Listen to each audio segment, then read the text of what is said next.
যে ঘরের মধ্যে রাতের বেলা ঘুমানোর আগে এই একটি সূরার আমল করা হবে, সেই ঘরের মধ্যে রিজিকের ফেরেশতা রিজিক নিয়ে আসবে।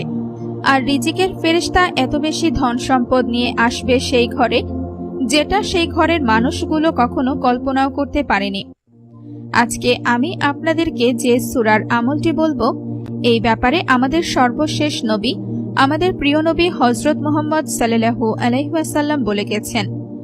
আর তাই আমি আপনাদের সবাইকে বলবো, আপনারা যারা ধনী হতে চান, আপনারা যারা গায়েবী ধন সম্পদ পেতে চান, আপনারা যারা আপনাদের দারিদ্রতা থেকে চিরজীবনের জন্য বেরিয়ে আসতে চান, তারা এই আমলটি কোনোভাবেই ছাড়বেন না।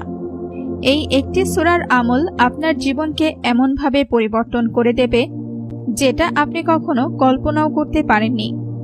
আর আমি আপনাদেরকে বলে রাখি, আমাদের প্রিয় নবী হযরত মুহাম্মদ সাল্লাল্লাহু আলাইহি ওয়াসাল্লাম বলেছেন যে প্রতিদিন রাতে এই সূরার আমলটি করবে, তার ওপরে কোনোদিন দারিদ্রতা আসবে না, অর্থাৎ সে কোনোদিন দারিদ্রতার সম্মুখীন হবে না।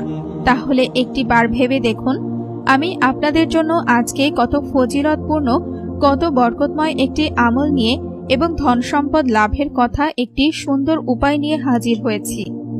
বন্ধুরা, ভিডিওটি শুরু করার আগে আসুন একটু প্রার্থনা করি। হে আল্লাহ, আমাদের সকলকে হালাল রিজিক দান করুন।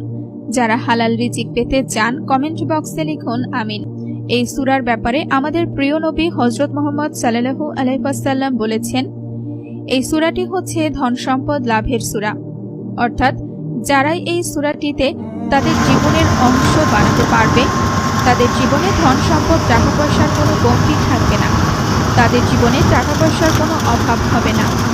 আর তাই আমি আপনাদের সবাইকে বলবো, আমি আজকে আপনাদের জন্য যে ফজিলতপূর্ণ বরকতময় সূরার আমলটি নিয়ে হাজির হয়েছি, এই আমলটি আপনারা নিজে করবেন এবং এই সূরাটি আপনার বাচ্চা কাচ্চাদেরকে শেখাবেন। কেননা তারা যদি ছোট থেকে এই সূরার আমলটিকে তাদের জীবনের অংশ বানাতে পারে, তাহলে তাদের জীবনে তারা কখনো দারিদ্রতার সম্মুখীন হবে না। আর তারা এত ধন সম্পদের মালিক হবে, এত টাকা পয়সার মালিক হবে, যেটা তারা কখনো কোনোদিন কল্পনাও করতে পারেনি। আর আপনারা সকলেই জানেন, বর্তমানে এমন একটা সময় চলছে, যেই সময়টাতে প্রতিটি মানুষের টাকা পয়সার অনেক প্রয়োজন। কেননা এখন সুখ শান্তি টাকা ছাড়া কোথাও পাওয়া যায় না। আপনি যদি পরিবারের জন্য সময় মতো বাজার সদাই না করতে পারেন, তাদের প্রয়োজনীয়তা না মেটাতে পারেন, তাহলে আপনার পরিবারে অভাব অনটনের সাথে সাথে অশান্তি দেখা দেবে। আর সেই সাথে সাথে আপনি যদি আপনার পরিবারের অন্যান্য